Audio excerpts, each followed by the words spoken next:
Another new low. Just when I thought it couldn't get any worse this week, Meghan Markle has only gone to People magazine to brief against her own husband. Yes, that's right. As if she hasn't humiliated. Is for People magazine, and of course this is all about the hype, because tomorrow the first episode drops of From Meghan with Love, and these photos are going to tell you, although this is only online so far, the hard copy hasn't hit the streets yet, but these photographs are all 8 and 12 months old.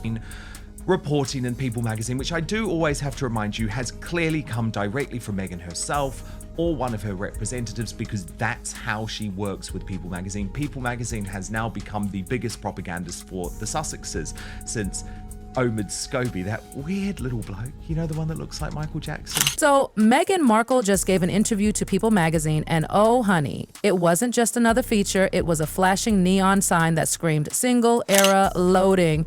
She sat there talking about joy, community, and living her truth, but you know what was missing? Harry. Yep, not a single heartfelt mention, not even a whisper of his name. Suddenly it feels like Meghan's rewriting the next chapter solo.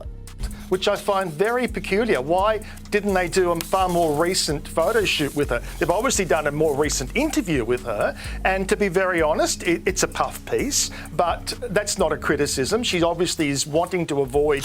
Here we go again. Meghan's back on the media carousel, but this time it's different, sharper, colder, calculated. No avocado toast fairy tales, no sunshine Montecito glow. Instead, this glossy spread in People magazine read like a farewell letter, dressed in florals. This wasn't about love, it was a PR strategy. Carefully rehearsed, every word placed like chess pieces on a royal board. Over the past few days, you know, with the slut drop video, with the release of all of the pictures of Lily, with the whole world talking about the fact that the bump doesn't look at all real. Gone are the days she gushed over Harry's ginger charm or their Netflix dynasty. Meghan's message now?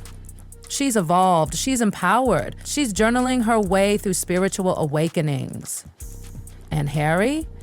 He's being subtly painted as the emotionally stunted shadow from her past. It's like she's whispering to us through those curated words. I tried. If this ends, it's not on me. Has to go and rub salt into the wounds by going to People magazine and pointing out that she's not the issue. Of course, the royal rift just has nothing to do with her.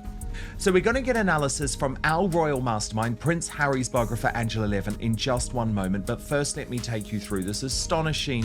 Let's be real. This wasn't some accidental slip during a casual chat. No, babe. This was a surgical strike masked in pastels. You don't just land a glowing profile in People by chance. You pitch, you plan, and you place every quote. Think Britney and Justin style lyrical warfare. Think Brangelina's Vogue Wars. But Meghan? She's got no duet. She's launching this solo. And the headline reads, loud, I'm soaring, he's thinking. Fueling any kind of negativity, and she does attract that. She attracts criticism. She's become a very divisive person, but she's saying all the right things. She's even explaining why she's kept the Sussex name, why keeping that. And the audacity? Oh, is iconic. Most celeb couples, even the Beckhams, keep their drama behind closed doors, but Meghan? She's rewriting the rule book. She's not waiting for Harry to unpack his crown-shaped trauma. She's moving on, Queen style. Media mogul? Mindfulness guru? Reporting in People magazine, which I do always have to remind you has clearly come directly from Meghan herself or one of her representatives, because that's how she works with People magazine. People magazine has now become the biggest propagandist for the Sussexes since Omid Scobie, that weird little bloke, you know, the one that looks like Michael Jackson. It was a PR masterstroke, a rebrand rolled out like a lifestyle blog. It didn't feel like a power couple update, it felt like the teaser trailer for a conscious uncoupling. Buckle up, besties. Meghan's pinning the next chapter and Harry's not even in the prologue. To both of them, because it is now they're part of their family history, and she didn't realise how meaningful that would be until we had children. So if subtle was the goal, People magazine failed gloriously. Because this article screamed everything but romance. Meghan was painted as this serene Montecito goddess, sipping herbal tea under the stars, rearranging her crystals, while... Okay, here's the report. Meghan Markle is very business about royal rift as Prince Harry is left out of the details in England. A source says that Meghan is focused on the future while Harry has one foot in the past. Harry? Poor Harry, still stumbling around the ruins of Windsor in his head, pacing imaginary palace halls haunted by royal ghosts. Meanwhile, Meghan's glowing with moon-charged energy and lavender oil. It wasn't PR. It was a narrative assassination. And Meghan the same. Harry the stuck-in-time ex-prince. Past.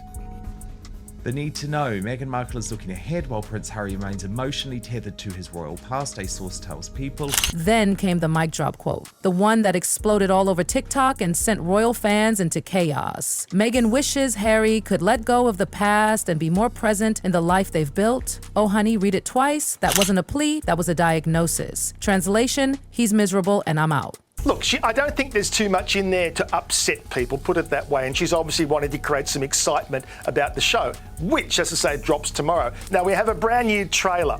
Now, you know what it's like churning out a few hours of TV a day. Let's not forget who these two are. They made Oprah's garden feel like Judge Judy's bench. They sold us freedom dreams with chickens and streaming deals. But now, if Meghan's publicly hoping Harry snaps out of his funk, what does that say about the fairy tale they promised us? They're being left out of royal conversations entirely, despite being aware of what's happening in England, and King Charles's cancer diagnosis and Harry's recent public plea, insiders say reconciliation remains stalled by a lack of trust. And here's the real gag. Meghan never directly insults Harry, no shade thrown, just whispers that hit like thunder. She gets to float above it all in her linen robe, while Harry looks like the sad prince who didn't get the memo. In this spin war, Meghan's winning. Gracefully.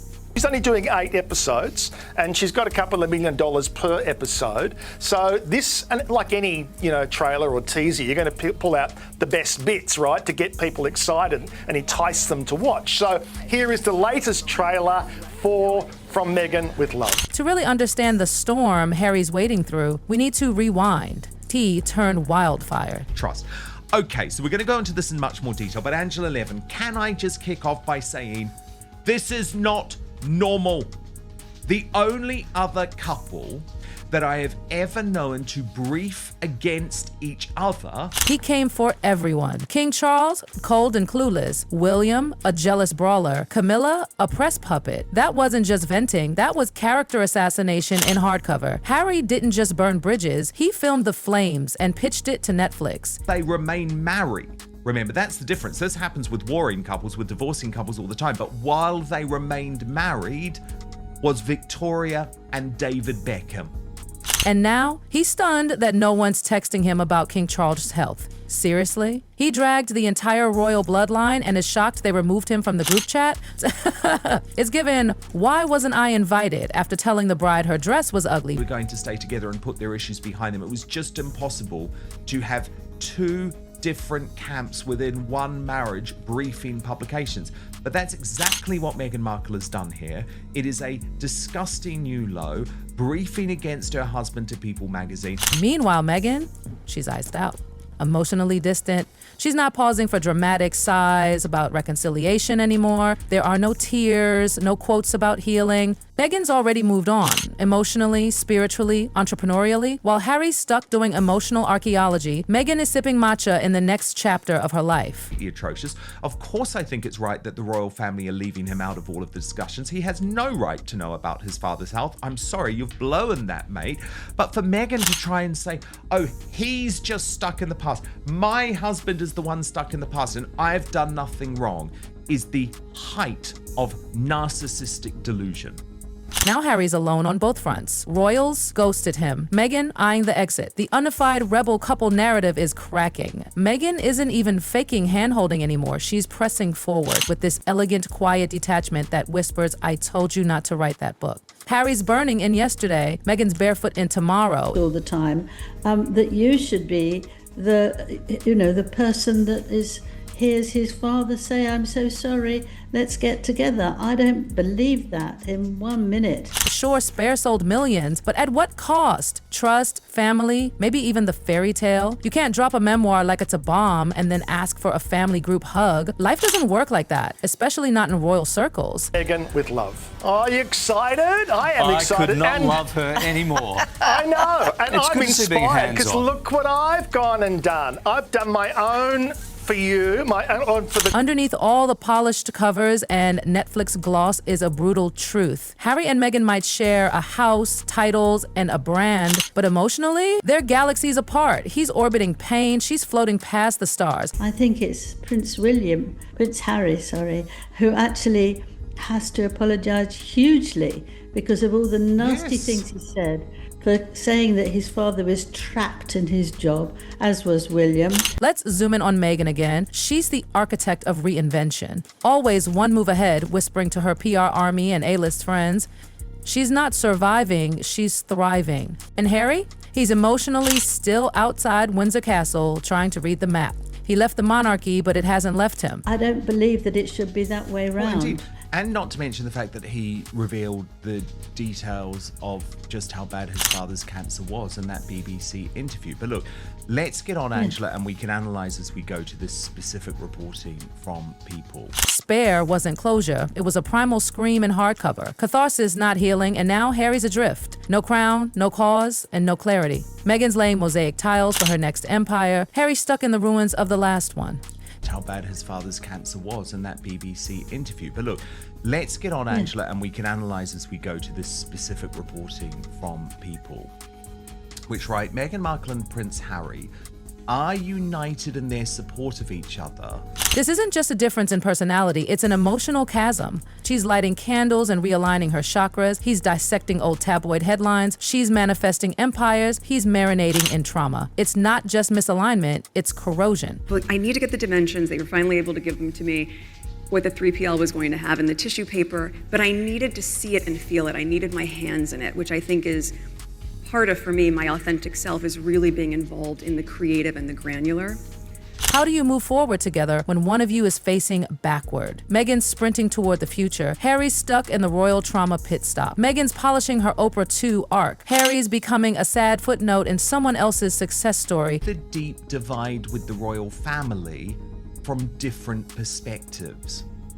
A source close to the couple tells People they're aware of everything going on in England. Make no mistake, that People article wasn't light fluff. It was a missile wrapped in millennial beige. On the surface, a modern woman on her journey. Underneath, an elegant narrative shift. It was blame shifting 101, taught by a master. Rainbow time, whatever it Like is. a rainbow fruit platter, and you just rainbow whip that fruit out? platter. Yeah, and I've put nuts, and I've put for fibre, and I've even put some gherkins on there as well. Anything that was in the fridge here at the Bureau, I put on. And I think that's what this show wants to do. It wants to inspire people. Meghan didn't need to say it. The tone screamed it. If this ends, don't blame me. Every quote read like a quiet disclaimer. I tried, I meditated, I sacrificed. If it falls apart, Harry dropped the crown, not me. No trust. Meghan, who is focused on the future, while Harry has one foot in the past, is very business about it, the source says.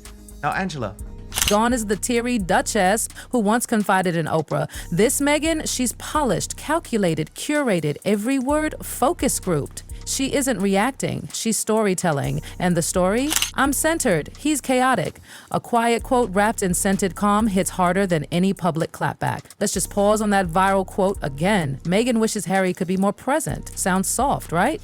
Like a warm concern wrapped in lavender oil, but read between the lines, and it's an emotional eviction notice. Meghan isn't trying to fix anything anymore. She's already polished her exit and sealed it with a subtle accusation. Fast forward, King Charles is battling cancer. William is basically running the monarchy. And Harry, watching it all unfold from a California guest house, wondering why he didn't get the royal group text. The answer is simple. Loyalty is the crown's currency, and Harry cashed out. Meanwhile, Meghan's emotionally clocked out of this family feuded. Harry, still stuck in reruns. Meghan, moved on. She's not waiting for any royal resolutions. She's out there filming trailers, sealing deals, aligning chakras, and sipping collagen smoothies. While Harry's checking the mail for a handwritten apology, he still wants access, acknowledgement, apologies, anything. But the drawbridge is up and the palace moat has never been deeper. And Meghan, she's already on the other side building her empire. She's not holding his hand through this anymore. She warned him about the book. He ignored it. Now she's glowing up and he's ghosted by both sides. Spare may have been a bestseller, but it cost him everything that truly mattered: trust, family, a future. And now, as Meghan crafts her future in Montecito with eucalyptus diffusers and marketing meetings, Harry's just there, a royal with no kingdom, a husband with no footing, a man wandering in the shadow of his own past. Meanwhile, Meghan's thriving. Her brand is booming, her narrative flawless. She's collabing with Hollywood power players, launching lifestyle brands, whispering to Vogue editors, hosting podcasts, all while staying beautifully detached. She's not flustered, she's focused. And Harry, he's not part of the plan anymore, and let's not get it twisted. Meghan's not cold, she's calculated. She's not cruel, she's curated. This isn't emotional warfare, it's emotional clarity. She's seen enough, felt enough, carried enough. Now she's simply walking, not storming out, just walking forward, quietly, gracefully, and completely sure she's done. And let's be honest, Meghan's not rushing. There are no screaming matches, no messy public unfollows, no beige couch Oprah sequel. That era is done. This isn't a breakup, it's a phase out, a well-lit, beautifully worded, brand-aligned fade to black. This is how you exit a royal marriage without ever admitting you've left. Meghan's not storming off, she's gently stepping around the mess, all while holding a cup of herbal tea and a strategically placed quote. She's laying out breadcrumbs in designer heels. A whisper here, a quote there, a perfectly timed people feature. The message is clear. I grew, I glowed, I tried. The implication? Really gone is the overwhelmed Duchess fumbling tiaras and HRH titles. In her place, a vision board queen, launching lifestyle brands and rebranding in real time. Her message now is simple. I'm not stuck, I'm soaring. And Harry, slowly being erased from the campaign, one quiet PR move at a time. Even now, Meghan speaks in gentle, soothing terms. Every day is full of surprises, she says. But let's not be fooled. These aren't surprises, they're intentional pivots. Meghan is doing what she's always done best, building. She's writing the next chapter while the rest of us are still rereading the last one. This isn't heartbreak, it's brand management. No tears, no tantrums, just a perfectly lit departure with a killer tagline. And when that final quiet announcement drops, you know the one. It'll sound more like a brand collaboration than a breakup. We've decided to evolve separately, with deep love and respect. You've heard it before, you'll hear it again, and you'll know. Meghan wrote it first. And while she glides into her next chapter, Harry remains stuck in the last one, flipping pages that no longer matter. A prince without a palace, a man without a mission, watching the empire crumble while his wife builds a new one without him.